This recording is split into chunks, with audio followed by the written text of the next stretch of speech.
for today's video guys, pupunta tayo ngayon sa simbahan guys. Kasi nga, magsisindi tayo ng kandila para sa mga mahal natin sa buhay na namayapa. Ayun, so samahan tayo ni Artapa. Para sa naka-blue ha, parang couple. So magsisindi tayo ng kandila guys. Kasi hindi ako makauwi ng Davao. Kasi nga, nagtitipid tayo guys.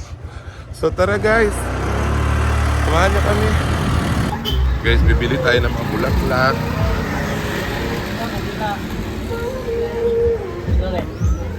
Pilan yung buwak?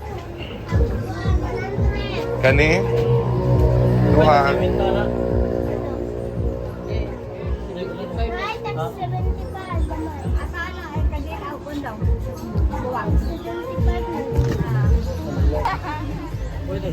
Wala na bayad mi guys, oy kay. Ala kani kay. Wow, man kay negosyo man na guys, nya ato pa kayuon.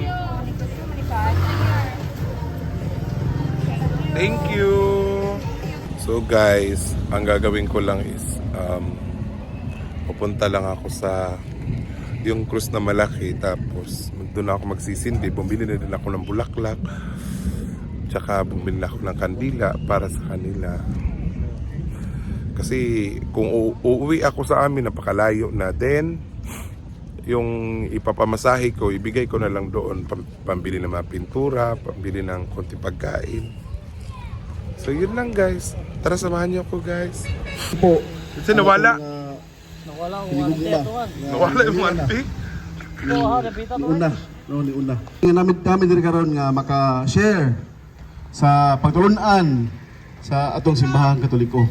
Nya naman po with all due respect pod no sa mga dili Katoliko nga naa diri karon nga mamino lang mo diha no para makatuon pud mo sa mga pagtulunan sa simbahan na wala pa ninyo nakatunan sa membro po sa Katoliko. Oh. Wala karon na ato ni explain no? Grabe guys, pati sa cemetery guys, dapat din magpa-picture sa to. Makitaan. Mura matagpatay ani. Alebe, picture na dali. Guys, ito na tayo magsisindi. So hanggang dito lang po muna ating vlog guys. Ako, parang uulan pa ata. Magsisindi muna pa kami guys ha. Bye bye.